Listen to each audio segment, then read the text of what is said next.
बातमी नाशिकमधून आहे। नाशिकमध्ये हेमंत गोडसे यांचं शक्ती प्रदर्शन सुरू आहे। घाटनदेवी ते नाशिक भव्य रॅली काढण्यात आलेली आहे। शिवसैनिक आणि गोडसे समर्थक मोठ्या संख्येने या रॅलीमध्ये सहभागी झाले। या रॅलीनंतर हेमंत गोडसे आपला उमेदवारी अर्ज दाखल करणार आहेत। आताची महत्त्वाची बातमी, नाशिकमध्ये महायुतीचा उमेदवार कोण असणार याची उत्सुकता प्रत्येकाला लागून राहिलेली होती आणि कालच या संदर्भात मोठी घोषणा झालेली आहे। नाशिकमध्ये हेमंत गोडसे यांना उमेदवारी जाहीर केलेली आहे आणि आज हेमंत गोडसे शक्ती प्रदर्शन करतायत। आज ते आपला उमेदवारी अर्ज दाखल करणार आहेत। घाटनदेवी ते नाशिक भव्य रॅली काढण्यात आलेली आहे आणि या रॅलीमध्ये शिवसैनिक आणि गोडसे समर्थक मोठ्या संख्येने सहभागी झालेले आहेत। या रॅलीनंतर ते आपला उमेदवारी अर्ज दाखल करतील। नाशिकमधली ही दृश्य आपण पाहतोय साम टीव्हीच्या माध्यमातून।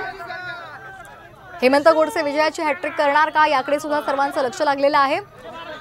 नाशिकमध्ये आता शिवसेना विरुद्ध शिवसेना असा सामना सर्वांना पाहायला मिळणार आहे, कारण नाशिकमध्ये ठाकरे गटाने राजाभाऊ वाजे यांना उमेदवारी दिलेली आहे। त्यामुळे हेमंत गोडसे विरुद्ध राजाभाऊ वाजे असा सामना इथे पाहायला मिळणार आहे। नाशिकमधली ही दृश्य आहेत। हेमंत गोडसे यांचं शक्ती प्रदर्शन सुरू आहे। घाटनदेवी ते नाशिक भव्य रॅली काढण्यात आली आहे। जिंदाबाद